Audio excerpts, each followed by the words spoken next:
Hili ni tatizo la kwanza ambalo Waislamu walichukizwa, na tatizo la pili ni kuritadishwa kwa nguvu Waislamu, kuondolewa katika Uislamu na kuingizwa katika ukafiri kwa nguvu. Muislamu alokataa aliuawa na alikatwa mikono. Kwa nini? Kwa sababu hataki kuingia katika ukafiri. Kwa hivyo haya matatizo mawili ndio yaliyowafanya kwamba Waislamu waombe msaada wa kijeshi ili kuweza kukombolewa. Ndipo katika karne ya 18 19 ikasimama dola nyingine ya Zanzibar, Zenji Empire. Wale ambao wanasoma katika historia warejee Zenji Empire, Daulatu Zinjibari. When we talk about the empire, we are talking about more than one country in one. Tunapozungumzia empire, yani dola kubwa, tunazungumzia zaidi ya dola moja ama nchi moja katika moja. Maana yake nchi zote zinaungana, zinakuwa katika nchi moja. Dola ya Zanzibar iliyosimamishwa katika awamu hii ya pili ni dola ambayo kubwa kabisa, yenye taathira kubwa.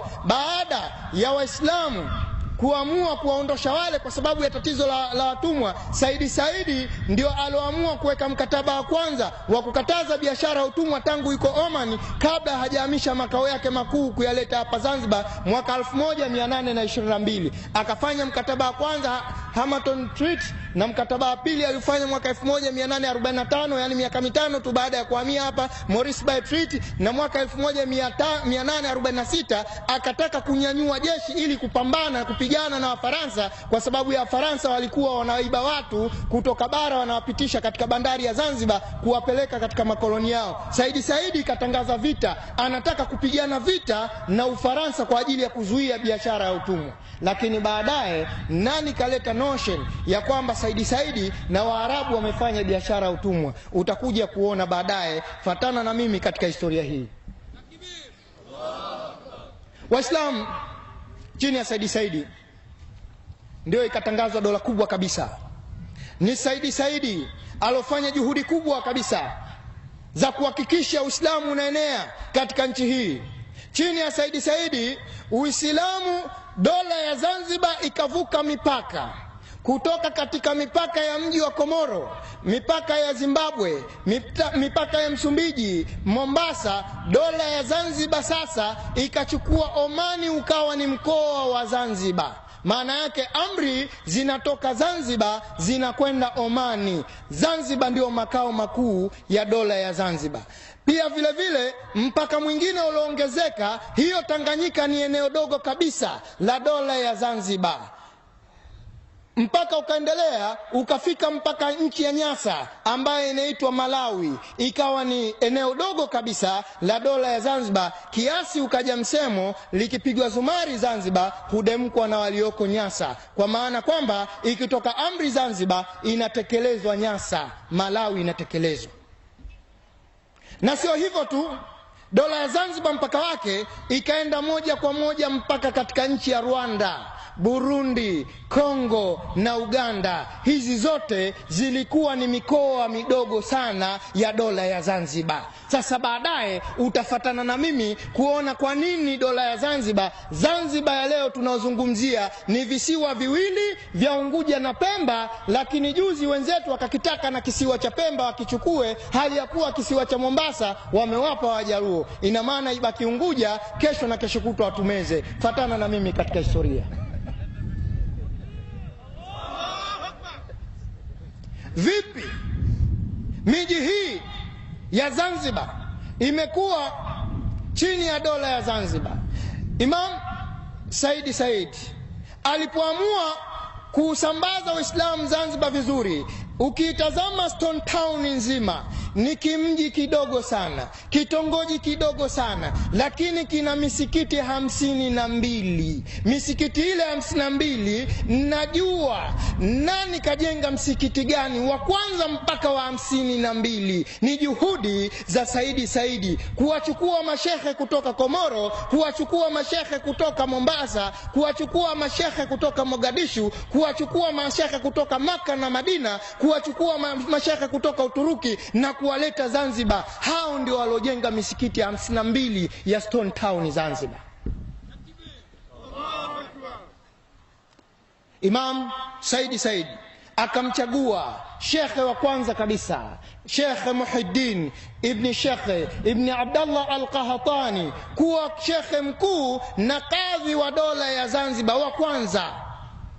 Sheikh Muhiddin yeye alitolewa Mogadishu, Somalia, lakini ni kizazi ambacho kinatokana na Answari wa Madina, ndio alioletwa hapa Zanzibar. Na kwa kupitia Sheikh Muhiddin, Zanzibar ikawa kitovu cha elimu, na ndio kikatoa elimu kubwa kabisa ambazo za Afrika Mashariki, na ilifika mahala kwamba Zanzibar iliweza kusomesha Maka na Madina, na ikaitwa Zanzibar ni Maka ndogo chini ya Sheikh Muhiddin ibn Abdallah al-Qahtani.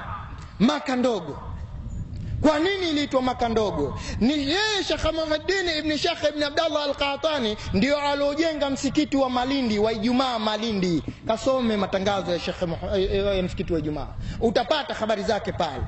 Na huyu Sheikh Muhiddin ibn Abdallah al-Qahtani ndio alioandika kitabu As-Sulha fi Akhbari Kilwa, kwamba kitabu hiki kikatafsiriwa katika lugha ya Kiingereza kikaitwa The Arabic Kilwa Chronicle. Yeye mundani anaeleza mambo mengi ambayo kwayo hivi sasa natononoka.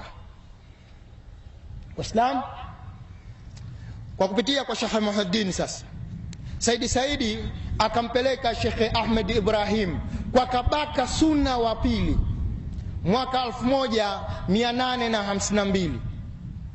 Kabaka Sunna wa pili akasilimishwa na Mzanzibari Ahmed Ibrahim.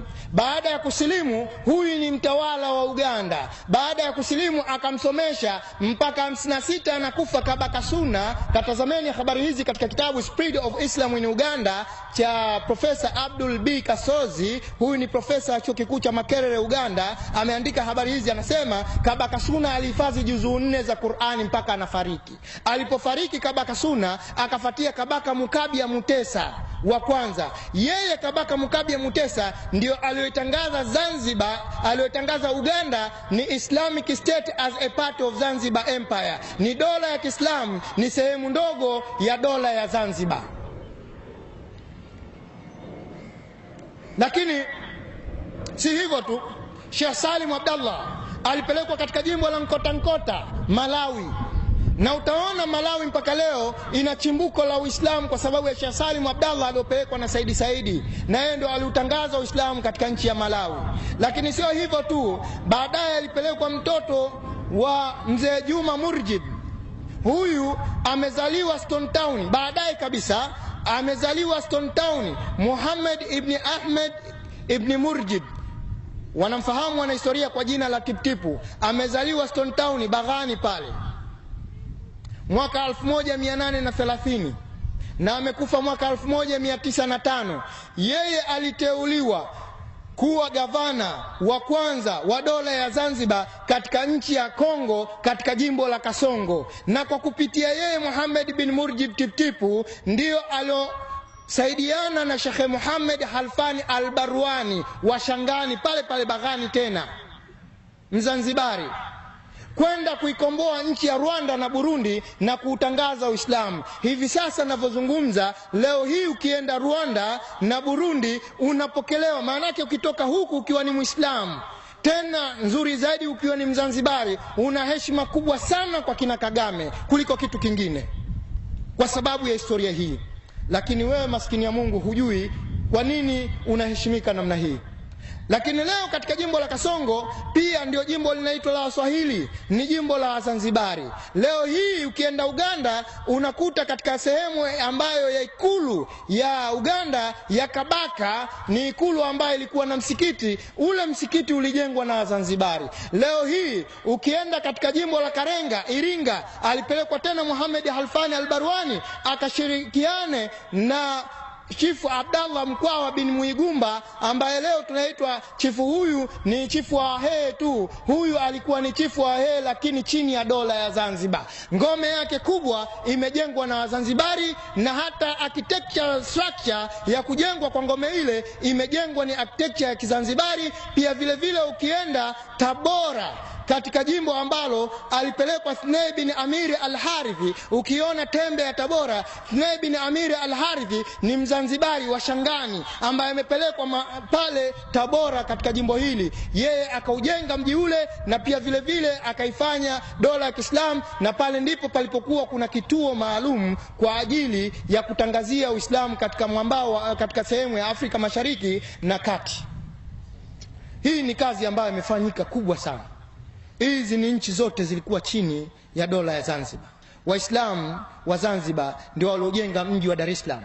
Mji wa Dar es Salaam wakati huu tunazungumza, kabla hujajengwa, unaitwa Mzizima. Mzizima ni mwitu, pori, chaka lenye kutisha. Alilisafisha Mzanzibari. Baada ya kulisafisha akasema paitwi Mzizima. Mzizima kwa nini? Nini maana Mzizima? Maana yake ni kusisimka. Kwa nini watu wanasisimka? Kwa sababu ya kuogopa nini? Eneo lile lina maharamia, eneo lile lina simba. Baada ya kupasafisha Mzanzibari yule akapaita, hapa si Mzizima tena, hii itaitwa Darus Salam. Maana yake ni nyumba ya amani, maneno ambayo yamekuja ndani ya Qur'ani, kwamba Darus Salam imekuja katika Qur'ani. Na sisi Waislamu kila tumalizapo kusali tunaambiwa tuseme Allahumma anta salam wa minka salam wa ilaika salam wa narju ilaika bisalam wa dukhulna bidari salam. Na utuingize Darus Salam, katika jumba la amani. Ile ni nyumba iliteuliwa kuwa ni nyumba ya amani. Maana yake pale hapana kafiri yoyote aloingia, isipokuwa ni Muislamu yule alojenga ikulu yake ile ya Magogoni, ikulu ambaye anakaa Rais Jakaya Mrisho Kikwete hivi leo. Alijenga Muislamu kwa maana ya kutanua dola ya Kiislamu ya Zanzibar. Hiyo ndio dola ya Kiislamu bwana ya Zanzibar. Ni Wazanzibari waliojenga mji wa Dar es Salaam. Ni Wazanzibari ndio waliojenga Bagamoyo. Hata umeme wa kwanza umetengenezwa